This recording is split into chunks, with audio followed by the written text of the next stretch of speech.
right in the area, I have seen the number, especially where I live, where the plays and also the musicals have been closed because people aren't buying tickets.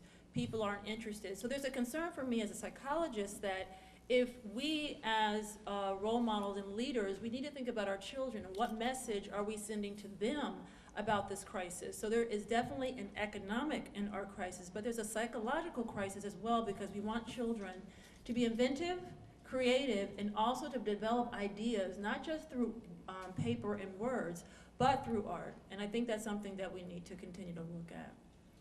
Okay, Barbara, do you have any comments on this?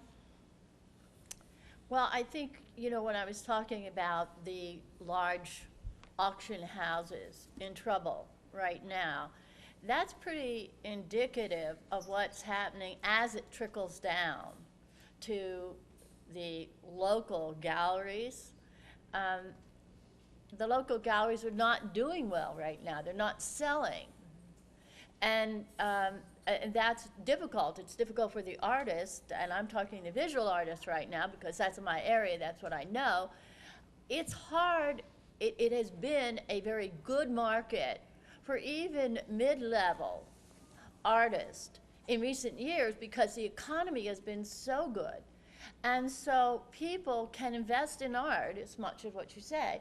It's, in terms of economics, they're going to buy these items when the money is there to do so. But it's not there right now when people are losing jobs, when they don't have health insurance, when a lot of the plain necessities are not there, then you don't have this strong middle class that can support the arts. And that has been traditional. Arts flourish when there is a strong middle class that can buy. And that's historically true. And we've had that in the last 10 years. We had that up until recently. So we're going to see when that middle class has to focus on food on the table, keeping the mortgage paid, trying to pay the medical bills, they're not going to have the money. And so it's beginning to be felt. Tom, would you like to add something?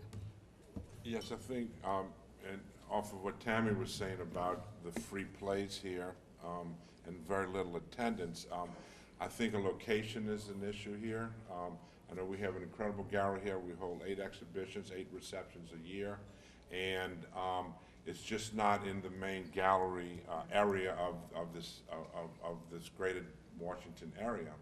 And so that does present a problem. People don't tend to come out to the county unless they specifically have friends or family or whatever that's in an exhibition here. So location is very much of an issue as far as people coming out to support.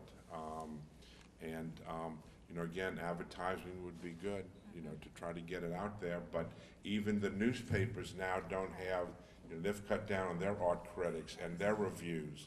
So I used to be able to get the Washington Post out here, what is that, the PG County, the Gazette, and they don't have the people to come out and review the shows anymore, so we don't get the exposure. The local PG County Cable Access used to come and do profiles on 2 or 3 shows a year. They have been in renovation for the last couple of years, and they have a harder time, you know, they're just not producing the programs as well. So, you know, it's just all trickled down. It's a real problem. Gary, what about music? Some festivals could be very beneficial for the communities. Well, there's several things that have come to mind. I have a lot of acquaintances and friends that work in this area, in the greater Washington area, as freelance musicians. They don't have continuous employment, but they are in pickup orchestras, and they do 1 or 2 night gigs and performances. And these people tell me that these things have really dried up. People are not hiring them. And they don't come cheap, but they do a good job, but people are just not spending the money on hiring live musicians to maybe entertain at a function or to perform. They'll play a CD instead. Isn't that true on Broadway too? Yeah. They keep, every year, they have this discussion where they want to get rid of the musicians and actually Right. replace it with CD music. Pre-recorded music, yeah. music, right, and the musicians union keeps fighting that. Right. But it's one of the costs that it's expensive, so they think, oh, It's well, very expensive, yes. how can we cut costs, we get rid of the orchestra? I'm thinking back to a topic that we touch in the courses that I teach, and that is the Depression in the 1930s and what effect did that have on musicians. And what it amounted to was that by 1930, we had pretty much gotten into some very avant-garde, almost outlandish type of music to break away from the older European traditions. So people were composing really stuff that was off the wall. It was not very accessible by the audience. And suddenly we have a depression on our hands. People don't have extra money in their pockets. And the last thing they're going to do with the few extra dollars they have is go to a concert in which they're not going to like the music. They're going to go to something they know is going to be satisfying and soothing and entertaining rather than some strange unknown quantity. So the composers in the 30s had to do a fast turnaround and make an adjustment to meet the demands of the market. And that kind of follows, that kind of follows what's happening on Broadway now, because if you look, how many Disney shows are on Broadway right now?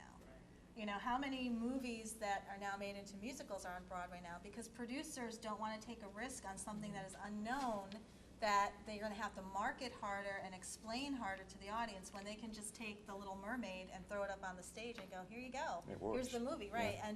And it's kid-friendly, so people love it. Just going down the list, I mean, so many of the shows have either been on Broadway before and are being revived, or were movies or books. So there's very little creativity going on Broadway or in the theater world in general. It's a lot harder to find new plays to produce for any stage because it's quite a risk, and people aren't willing to take that risk with their personal money, especially now. I have a question which is absolutely related to what both of you said. Does economic crisis may have an impact on artistic creativity? And how? Absolutely. Well, I think it's going to be what's marketable. They're going to try to meet the demands and the wishes of the person, the consumer, that's going to spend the money. Same thing with, I would suppose it applies also to the recordings and CDs that are produced, the live concerts that are produced, and the works that are going to be pushed, and the things that are maybe going to be put on hold or not considered too high a risk. Yeah, I mean, it's expensive. In my class, we show a DVD where we talk about Wicked, you know, the musical about the Wicked Witch of the West, and that cost $19 million to produce. Now, they're making $1.5 million a week since the show opened, so they've made their money back, but shows like Avenue Q, you know, that puppet musical, you've probably seen ads for it because it's coming to town soon. That was $3 million by a bunch of unknown guys, but they had to find somebody willing to put up that $3 million for a puppet show. Take a chance. That's right, and that's the hard part, is you have this great piece of work. A couple years ago, I had the great privilege of working with Neil Simon, who wrote The Goodbye Girl, The Odd Couple, and he was writing a play that he was trying to get produced on Broadway. And I said to him, "You're Neil Simon. I mean, people are going to go, Neil Simon's calling, here's $1 million." And he goes, no. It's more like Neil Simon's calling, that's going to cost $9 million for the theater, that's going to cost $20 million for the set. And I said, are you serious? And he said, even I have trouble getting a show. And he's an established playwright. So imagine those playwrights that are up and coming, like artists that are up and coming, that can't get representation because nobody knows who they are. So you're seeing fewer and fewer shows anywhere that are new, that are original. You're seeing more things done that have been done before but are being done in a fresh and different way, usually with less money. And I think to add to that, as actually thinking of what Barbara said, when we talk about economic times, one of the first things that we think about is what are luxury items, as Bill said. So if you think about movies, CDs, DVDs, what are your primary things that you need to buy? What are the things that you want to enjoy? So is it to go out to a movie, or is it to pay that